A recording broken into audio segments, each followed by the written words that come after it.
Welcome to ప్రజా television news బులెటిన్ల ముందుగా headlines. Urea కోసం ధర్నాకు దిగిన రైతులను అరెస్ట్ చేసిన పోలీసులు.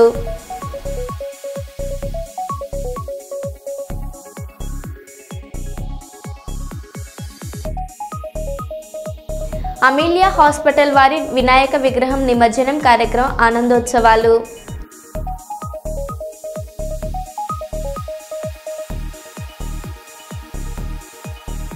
పాలకుర్తి కొడకండ్ల మండలాలలో 10 రోజులుగా యూరియా కోసం రైతులకు తప్పని తిప్పలు.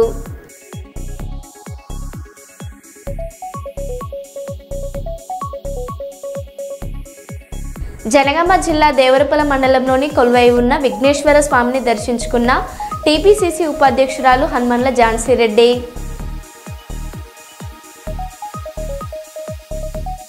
నంద్యాల జిల్లా నందికొట్కూరు నియోజకవర్గ తెలుగుదేశం పార్టీ ఇన్ఛార్జ్ గౌరవ్ వెంకటరెడ్డి జన్మదిన వేడుకలు.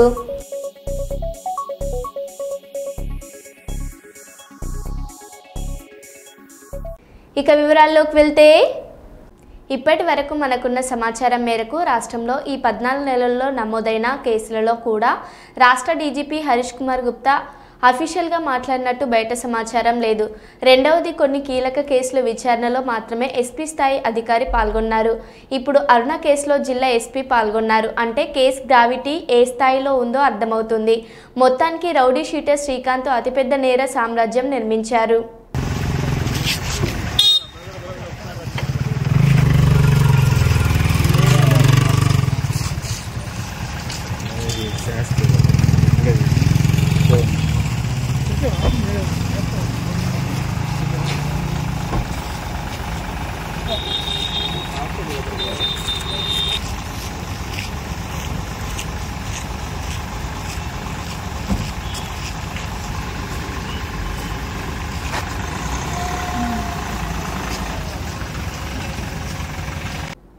పరస్పర విశ్వాసం, గౌరవం మరియు సున్నితత్వం ఆధారంగా మా సంబంధాలను ముందుకు తీసుకెళ్లడానికి మేము కట్టుబడి ఉన్నాం. చైనా అధ్యక్షుడు జీ జిన్పింగ్తో ప్రధాని మోదీ. पिछले वर्ष कयान में हमारी बहुत ही सार्थक चर्चा हुई थी.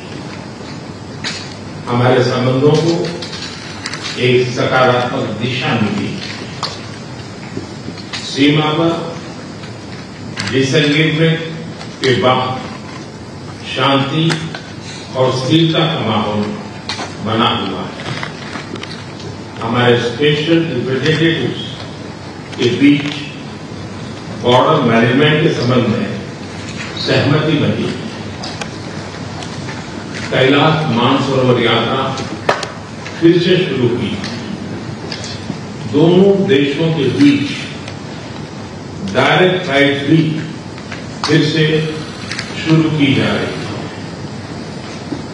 हमारे सहयोग से दोनों देशों के 2.8 बिलियन लोगों के हित जुड़े हुए हैं. इससे पूरी मानवता के कल्याण का मार्ग भी प्रशस्त होगा. परस्पर विश्वास, सम्मान और संवेदनशीलता के आधार पर हम अपने संबंधों को आगे बढ़ाने के लिए प्रतिबद्ध है. एक्सेलेंसी, चीन द्वारा एचसीओ की सफल अध्यक्षता के लिए मैं आपको बहुत बहुत बधाई देता हूं.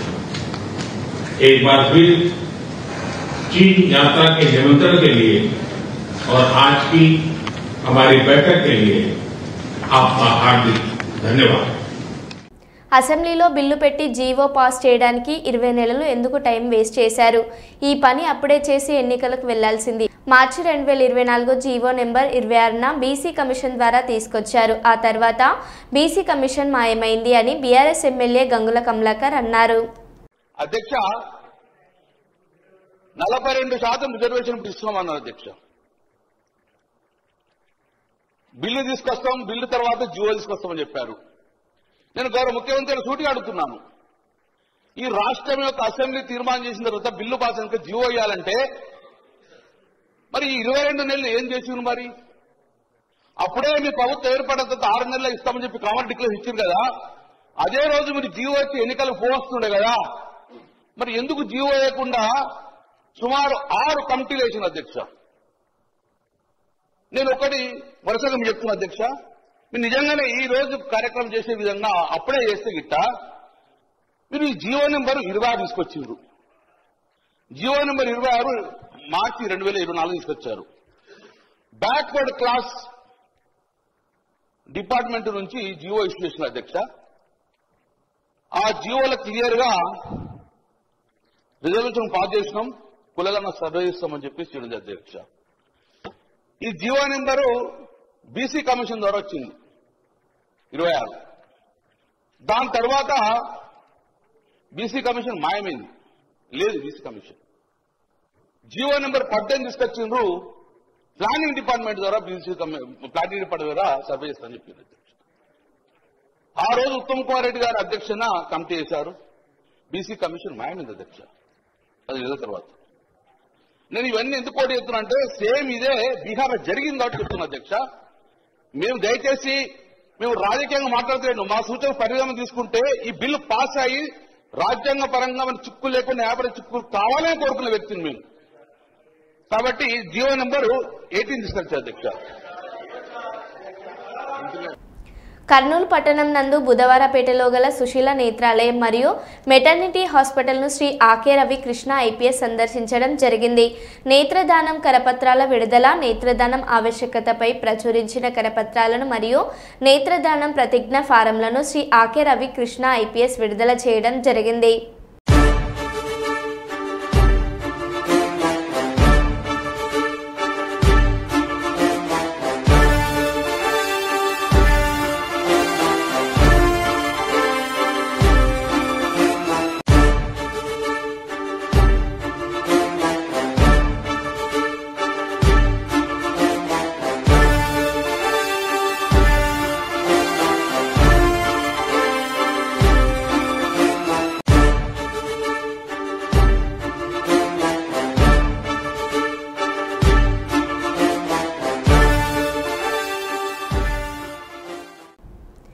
బీఆర్ఎస్ నాయకులు ఢిల్లీలో ధర్నాకు రాలేదని అంటున్నారు. మరి రాహుల్ గాంధీ, మల్లికార్జున ఖర్గే ఎందుకు రాలేదు? రేవంత్ రెడ్డి 52 సార్లు ఢిల్లీకి వెళ్లి ప్రధానమంత్రి అపాయింట్మెంట్ లేకుండా తిరిగి వచ్చాడని కేటీఆర్ అన్నారు. సార్ మేము ధర్నా చేశాము ఢిల్లీలో అన్నారు, మేము రాలేదు అన్నారు. సార్ ధర్నాకు మేము రాలేదు సరే, మరి రాహుల్ గాంధీ గారు రాలేదు, మల్లికార్జున ఖార్గే గారు కూడా రాలే కదా సార్.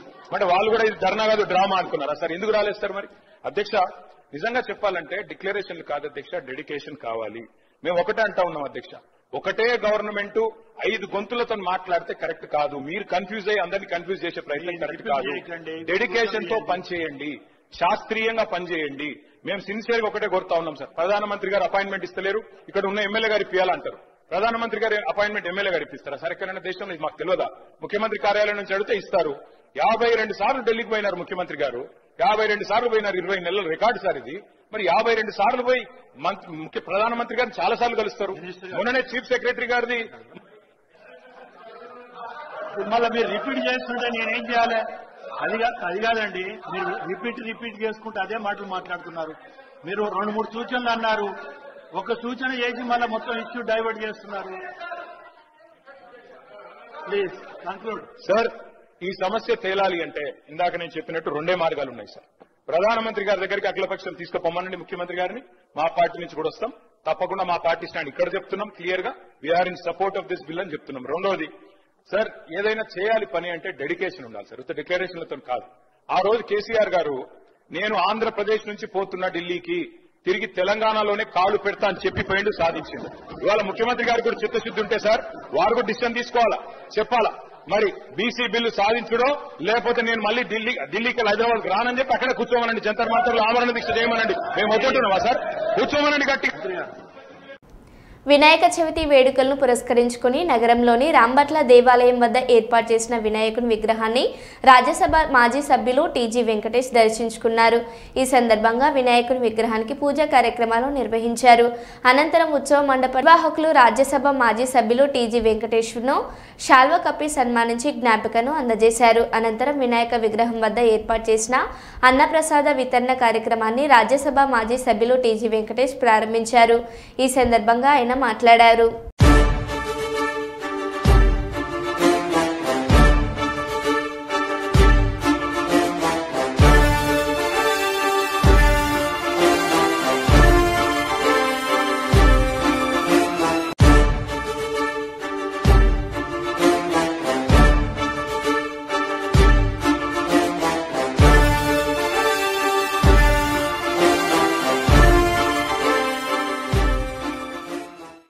మైబాద్ జిల్లాలో నకిలీ పట్టాదార్ పాస్ పుస్తకాలు తయారు చేసి రైతులను మభ్యపెట్టి లోన్లు ఇప్పిస్తామని చెప్పి డబ్బులు వసూలు చేస్తున్న ముఠాను అరెస్ట్ చేసిన జిల్లా పోలీసులు.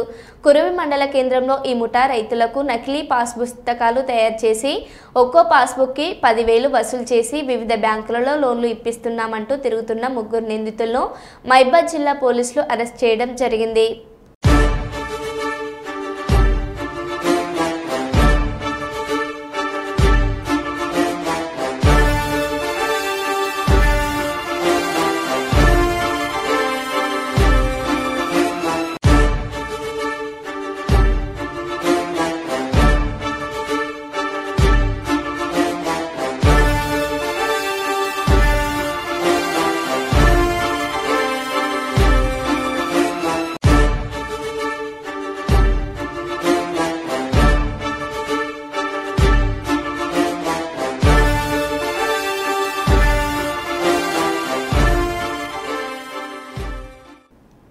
శ్రీ చైతన్య ఎడ్యుకేషనల్ ఇన్స్టిట్యూషన్పై చర్యలు తీసుకోవాలి.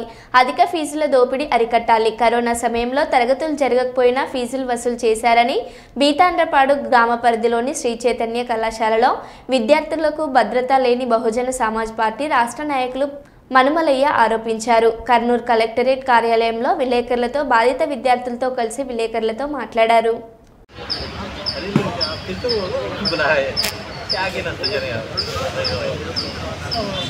మీద చర్య తీసుకోవాలి. Intermediate 20, 21, 22 first year second year చదివాడు. ఆ పిల్లోడు ఈయన వరదసింహాన పిల్లోడికి టీసీ ఇవ్వమంటే దాదాపు వారం 10 రోజులు తిప్పుకొని కూడా టీసీ ఇవ్వకుండా అధిక ఫీజుని చెల్లించాలని డిమాండ్ చేస్తూ ఉన్నారు డివి మురళీకృష్ణ గారు. మరి ఈయన దాదాపు 65,000 ఫీజు సంవత్సరం 30,000 33,000 మాట్లాడుకొని రెండో సంవత్సరం 35,000 మాట్లాడుకుంటే 65,000 పూర్తి చెల్లించారు.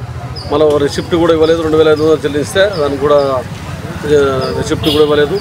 మరి అదేవిధంగా ఈ 24-25 సంవత్సరంలో పాస్ అయితే మన డిగ్రీకి పోవడానికి ఆ పిల్లోడు వేరే కాలేజీలో చేరనికపోతే టీసీ అడగనికపోతే 10 మంది చెప్పుకొని ఇంతవరకు టీసీ ఇవ్వకుండా ఇబ్బంది పెడుతున్నారు. పై చదువులకు ఇవ్వకుండా ఇబ్బందికరంగా ఆపినారు.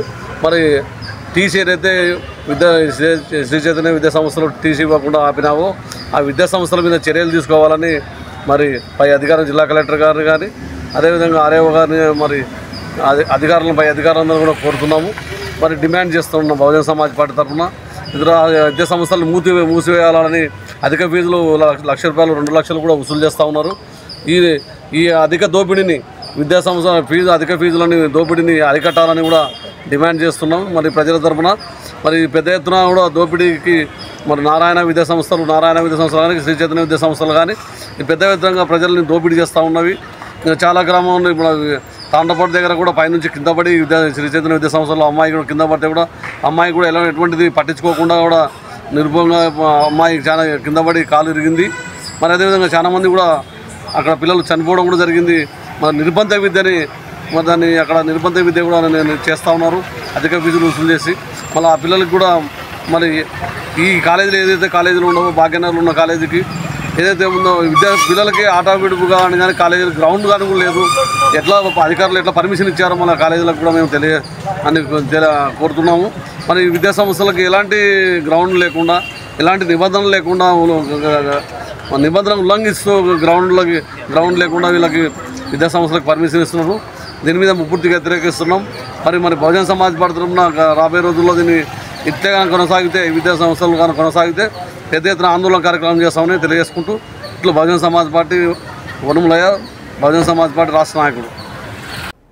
డోర్నకల్ సీఐగా బాధ్యతలు స్వీకరించిన అనంతరం మహిబాద్ జిల్లా ఎస్పీ సుధీర్ రామ్నాథ్ కేకన్ మర్యాదపూర్వకంగా కలిసిన సీఐ చంద్రమౌళి.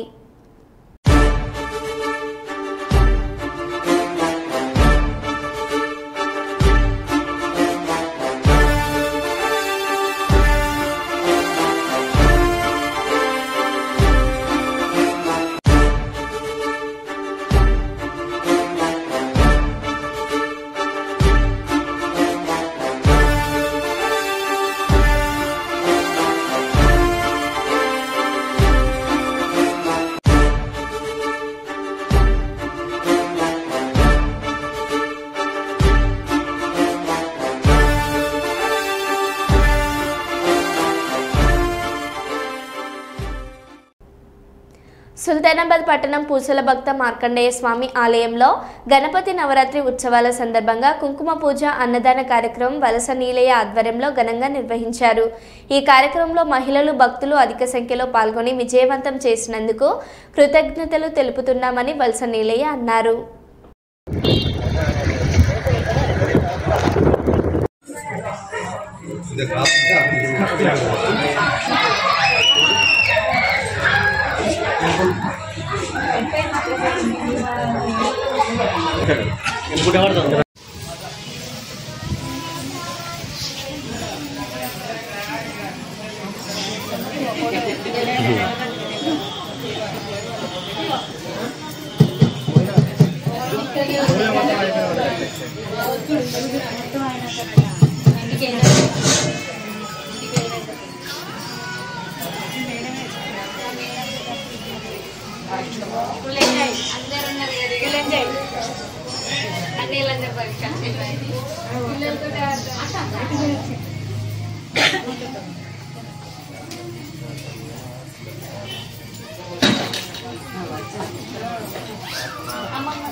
సుల్తానాబాద్ మున్సిపల్ పరిధిలో పూసాల గ్రామంలోని భక్త మార్కండేయ దేవాలయంలో గణపతి నవరాత్రుల ఉత్సవాల సందర్భంగా కుంకుమ పూజ కార్యక్రమం నిర్వహించడం జరిగింది. ఈ కార్యక్రమంలో అధిక సంఖ్యలో మహిళలు పాల్గొని కుంకుమ పూజ చేశారు. తదనంతరము భక్తుల దాతల సహాయ సహకారాలతోటి అన్నదాన కార్యక్రమం కూడా ఏర్పాటు చేశాము. ఇందులో పాల్గొన్నటువంటి ప్రతి ఒక్కరికి కూడా ఆ యొక్క గణపతి యొక్క కృప ఉండి ఎల్లవేళలందు శుభ ఆశీస్సులతోటి గణపతి కృప ఉండి వారికి అష్టైశ్వర్యాలు ధన కనక వస్తువాహనాలు కలిగి ఉత్తర పౌత్రాభివృద్ధి కలిగి రాబోయే కాలంలో మరి యొక్క సుల్తానాబాద్ మున్సిపల్ ప్రాంతం లోపల సుభిక్షంగా ఉండాలని ఆ గణపతి కృప అందరిపైన ఉండాలని కోరుకుంటూ రేపు ఈ యొక్క కార్యక్రమంలో పాల్గొన్నటువంటి మా యొక్క దేవాలయ కమిటీ మరియు పద్మశాలి సంఘం సభ్యులందరికీ కూడా పేరు పేరున కృతజ్ఞతాభినందనలు తెలియజేసుకుంటున్నాను. అదేవిధంగా ఈనాటి దాతలైనటువంటి సీక్రెట్ దాతలు అంటే వారు మేము అన్నదానం పెడుతున్నాం కానీ మా పేరు ప్రకటించద్దు అని చెప్పారు. వారికి కూడా ఆ భగవంతుని కృప ఎల్లవేళ ఉండాలని కోరుకుంటున్నాను. రామగుండం పారిశ్రామిక ప్రాంతంలోని సప్తగిరి కాలనీలో ఓ ప్రైవేట్ స్కూల్లో విద్యార్థి లాంగ్ మెమో ఇవ్వడం లేదంటూ పేరెంట్ ఆందోళన వ్యక్తం చేశారు. ఈ మేరకు శనివారం ఆ పాఠశాల యందు నిర్వాహకులను కలిసేందుకు వెళ్ళగా అక్కడ సంబంధిత నిర్వాహకులు లేకపోవడంతో ఆ గదికి తాళం వేశారు. తన కుమార్తె లాంగ్ మెమో ఇవ్వాలంటూ గత 15 రోజుల నుండి స్కూల్ యాజమాన్యాన్ని కోరడం జరిగిందని, కానీ పట్టించుకొని ఇబ్బందులు పాలు చేస్తూ సమయం వృధా చేస్తున్నారని ఆరోపించారు.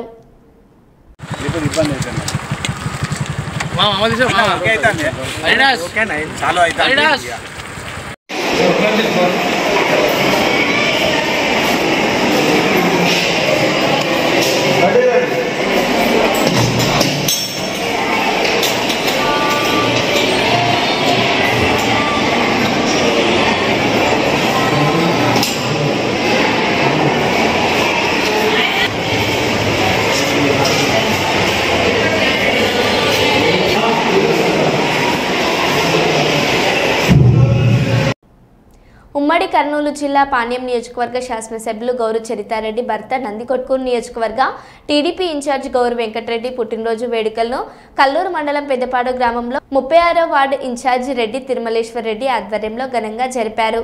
పెద్దపాడు గ్రామంలో ఉచిత వైద్య శిబిరం పెద్ద ఎత్తున రెడ్డి తిరుమలేశ్వర్ రెడ్డి చేపట్టారు.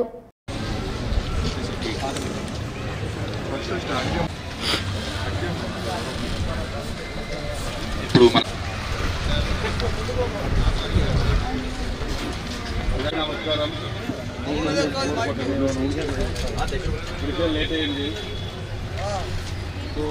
కార్యక్రమం తొందరగా మొదలు పెట్టుకొని ముందుకు వెళ్ళిపోతాం.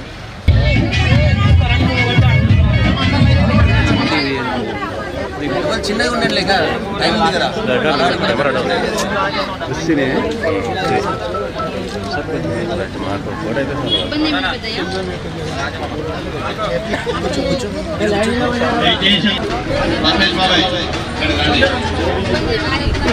ఆధార్ కార్డు కావాలమ్మా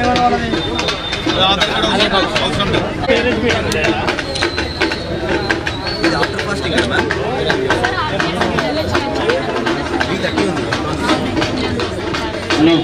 అందరూ అర్థం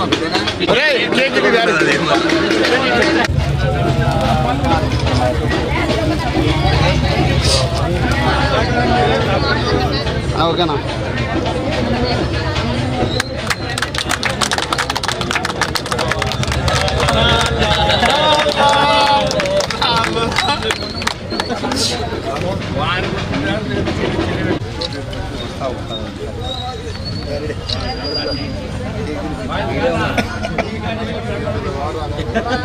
కొన్ని పేపర్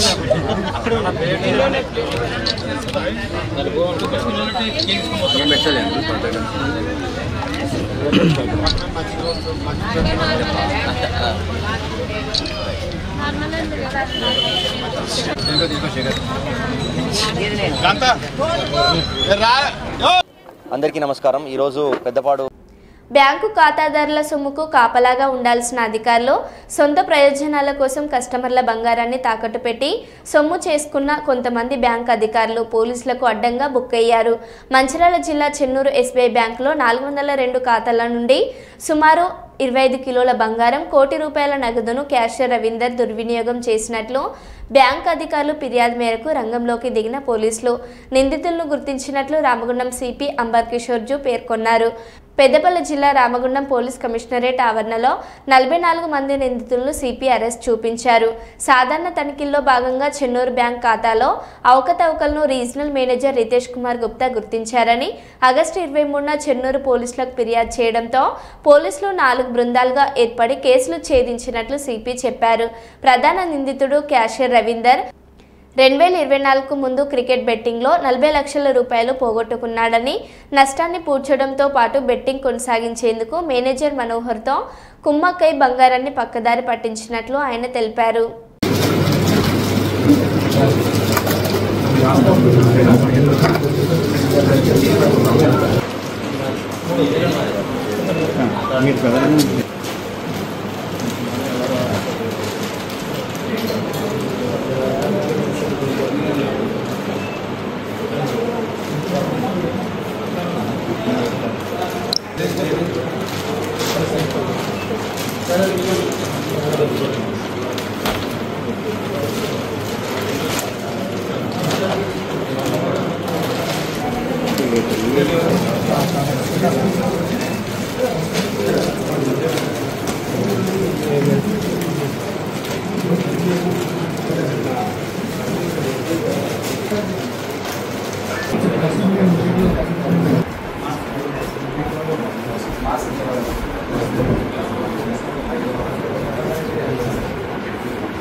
తెలిసిన ఇది పని చేశారు. సో వాళ్ళకి కూడా ఈ బాధ్యత ఉంది. సో అందరు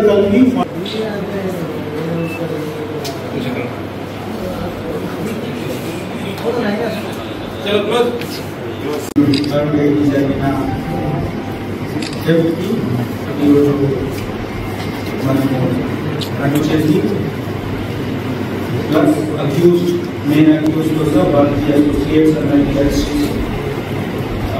ప్రొడ్యూస్ చేస్తున్నాము. ఈరోజు వారికి కోర్టులో ప్రొడ్యూస్ చేస్తాము. 23rd జరిగిన సంఘటనలో మెయిన్ అక్యూజ్ ప్రైమ్ అక్యూజ్ అక్కడే పనిచేసేవారు క్యాషియర్ రవీందర్. వారికి క్రికెట్ బ్యాటింగ్ కి అలవాటు అయింది. చాలా ఎడ్యుకేటెడ్ బ్యాక్గ్రౌండ్ ఉంది. కానీ ఈ చెత్త అలవాటుతో వారు ఫస్ట్ వారు సొంత డబ్బు వాడుకుంటున్నారు. తర్వాత బ్యాంకులో ఉన్న గోల్డ్ లోన్స్ కి దొంగతనం చేసి ఇదే గోల్డ్ వేరే ఫైనాన్షియల్ కంపెనీలో పెట్టి అక్కడి నుంచి లోన్ తెచ్చుకుంటున్నారు. లోన్ తెచ్చి మళ్ళీ ఈ క్రికెట్ బెట్టింగ్ లోనే ఆడుకుంటున్నారు. సో ఈ మొత్తం నెట్వర్క్ లో వారికి సహాయం చేసేవారు ప్రైవేట్ గోల్డ్ లోన్ కంపెనీకి మెంబర్స్ కూడా ఉన్నారు. వారు కూడా ఈయన కోసం కలిసి కొంత కమిషన్ తీసుకున్నారు. ఈ కమిషన్ తీసుకుంటే వారు ఈ అన్ని బ్యాంకులో ఉన్న గోల్డ్ కి వారికి గోల్డ్ లోన్ కంపెనీలో డిపాజిట్ చేసి డబ్బు accused prime accused Ravinder account లో ట్రాన్స్ఫర్ చేయడం జరిగింది. దాదాపు 60+ అకౌంట్స్ లో ఈయన అకౌంట్ నుంచి మళ్ళీ ట్రాన్స్ఫర్ అయింది. క్రికెట్ బెట్టింగ్ యాప్ స్కై 247 ద్వారా వారు ఆడుకుంటున్నారు. మన టీంలో ఇన్వెస్టిగేటింగ్ ఆఫీసర్ వెంకటేశ్వర్ చాలా హార్డ్ వర్క్ చేసి అన్ని మ్యాప్ చేసి ఎక్కడెక్కడ దగ్గర డబ్బు పోయింది, ఎవరెవరు ఇన్వాల్వ్ ఉన్నారు అందరికీ మ్యాప్ చేసి వాళ్ళతో వాళ్ళకి SHO Chennur rural, CI Chennur rural అందరు డివిజన్ లో ఉన్న అందరు ఆఫీసర్స్ చాలా హార్డ్ వర్క్ చేసి ఈ అన్ని రికవరీ దాదాపు 75% రికవరీ అయింది. ఈ లోన్ లో కూడా మనకు తెలిసింది ఇప్పుడు ఇన్వెస్టిగేషన్ ప్రాసెస్ నడుస్తుంది. కొన్ని ఫేక్ లోన్ అకౌంట్ కూడా క్రియేట్ చేయడం జరిగింది. అంటే గోల్డ్ లేకుండా గోల్డ్ డిపాజిట్ చేయడం జరిగింది. అట్లా కూడా SBI లో వాళ్ళు చూపించి డబ్బు తీసుకుంటున్నారు. సో ఇప్పుడు బ్యాంక్ ఆఫీసర్స్ కూడా అన్ని లెక్క బరాబర్గా చేస్తున్నారు. ఇప్పుడు 15.23 kg గోల్డ్ జ్యువెలరీ రికవర్ చేయడం జరిగింది. అదేవిధంగా 1.23 lakhs క్యాష్ కూడా సీజ్ చేయడం జరిగింది. Thank you. మరో బులెటిన్లో మళ్ళీ కలుద్దాం. Stay tune.